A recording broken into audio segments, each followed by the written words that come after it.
First of all, it means a lot because I was them. I went to Comic-Con for years.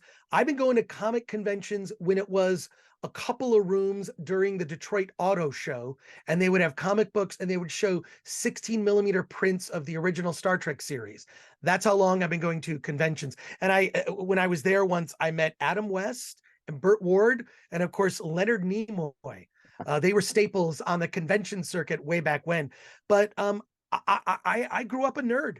I grew up when being a nerd was not cool.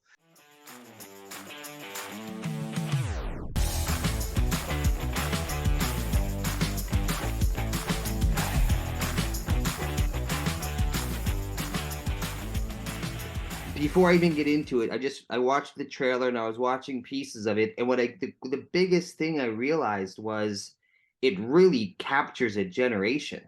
Yeah, Like, that was the intention. Yes. Sorry, that was the intention, was to take you back. It's because the style of it is it's an archival documentary, and the intention is to kind of bring you back to the early 2000s. I know that it doesn't seem like it's like, oh, that's like not that long ago, but the world was so different. This is before social media, before Marvel movies were mainstream, before geek culture became mainstream.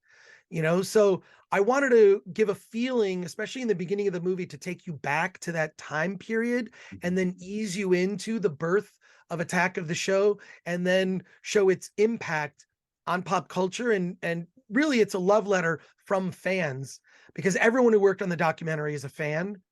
I mean, I was a fan, even though I was on the show. I used to watch before I was on the show when it was called the Screensavers, and I loved it. And so I was really proud to be a part of it. It was one of the only times I was really allowed to kind of be myself on camera, be authentic. It was also the least money I made, but I didn't care. It was the most fun I ever had. But yeah, that was the intention with the doc, was to bring you back to that era, a time where we maybe weren't so divided as as a culture, in the culture, or as a country, and remind people, hey, we used to have debates, but we weren't canceling each other. We just would respectfully disagree. And I wanted to remind people that, hey, not long ago, it was a very different time. when I've been in the Comic Con rooms that you've been in, I've literally seen hundreds of people lined up just to say hi to you. What Oh, do your you're fans that's mean funny. to you? Tell me what I mean when quite literally when a panel ends and there's just a huge line or a crowd of people waiting to talk with you, what does that mean to you? First of all, it means a lot because I was them. I went to Comic-Con for years. I've been going to comic conventions when it was a couple of rooms during the Detroit Auto Show, and they would have comic books and they would show 16 millimeter prints of the original Star Trek series. That's how long I've been going to conventions. And when I was there once, I met Adam West and Burt Ward, and of course, Leonard Nimoy.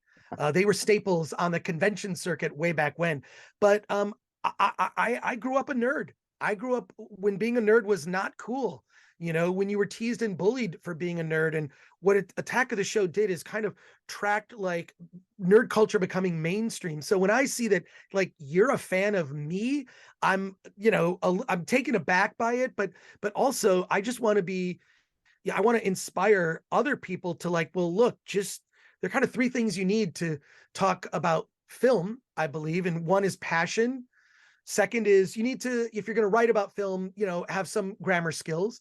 And the third thing is a knowledge of film history. And that to me is a lifelong education. Even though I do know a lot, there are a lot of things that I don't know about when it comes to certain areas of film. Just last year, I learned all about Tollywood and films in Telugu, from one of my favorite movies of last year, RRR. I'm sure you heard of it. Love that movie. My favorite movie of last year. I got a total education in Tollywood and Telugu cinema, and it's a lifelong education. It's a lot of fun, and it's a group conversation we're all having together. And I feel like we all have something to learn from each other. So the fact that I have people who are fans of me is kind of crazy, and I appreciate that they would take the time to just listen to what I have to say. And you know what? They don't have to agree with me. They can completely disagree with me. It's fine. I don't mind. So there you go. That's Love it. I'm taken aback and humbled. That's Thank you.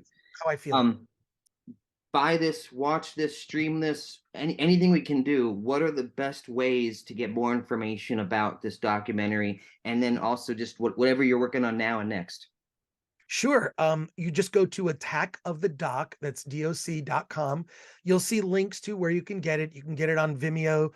You can rent it. It'll be available on all platforms eventually. So Google, Play Store, iTunes, Vudu, Amazon, all of that stuff. So that's where you can see it. And you can also follow Attack of the Doc, DOC, on Instagram, Twitter. We even have a Facebook. I don't even use Facebook anymore, but we have a Facebook. So yeah, just follow Attack of the Doc and check it out. I hope you'll at least give it a shot and rent it. And I hope you're entertained for 90 minutes and reminded of a very recent era when things were also very different culture, a very different time.